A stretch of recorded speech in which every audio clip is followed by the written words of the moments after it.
we do have empirical data on attachment styles. So basically, there are these, they call them 3 different attachment styles, which is an oversimplification, but securely attached. So, do you tend to trust other people? You feel confident in a stable relationship.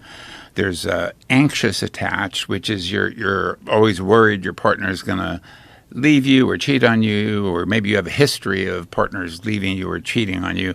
And then there's what's called ambivalent attachment style, where there are people, both men and women, who they don't really want an intimate romantic relationship. They kind of avoid, if someone gets too close, they kind of push them away.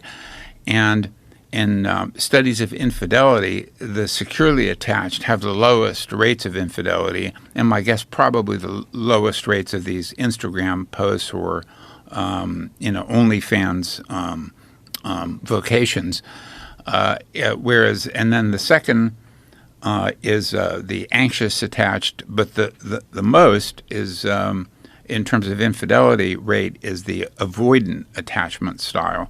And so women with that avoidant attachment style are also likely to be high on narcissism and probably engage in that behavior. And also, could you please explain avoidant attachment? Yeah. So these are people who don't like close, intimate relationships, and so they avoid them and try to be. If it gets too close, they push them away. They want to maintain their independence. And so even if they're married, there's this distance. There's always this pushing away of the other person and of intimacy, psychological intimacy with that other person.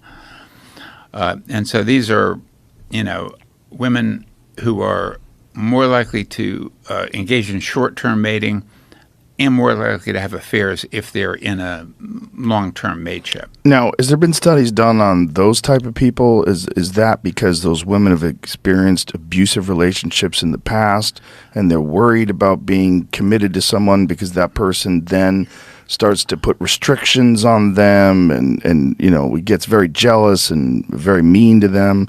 It's a good question, and we don't know. So there's some speculation. So the dominant thinking, which I don't necessarily subscribe to, is that it really stems from the mother-infant attachment bond. So if you have like a mother or other parental figure who wasn't there for you, who was erratic and so you couldn't rely on them, then the notion is that the infant learners, they can't rely on other people, so they better do stuff by themselves or on their own. That makes sense. And the idea is that attachment style, which some claim gets fixed in infancy, then carries over into adulthood when you form romantic relations. And so the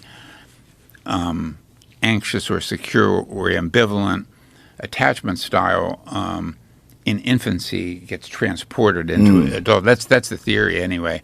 But that completely makes sense. If your parents were never around or they weren't reliable or they were shitty to you, yeah. Yeah.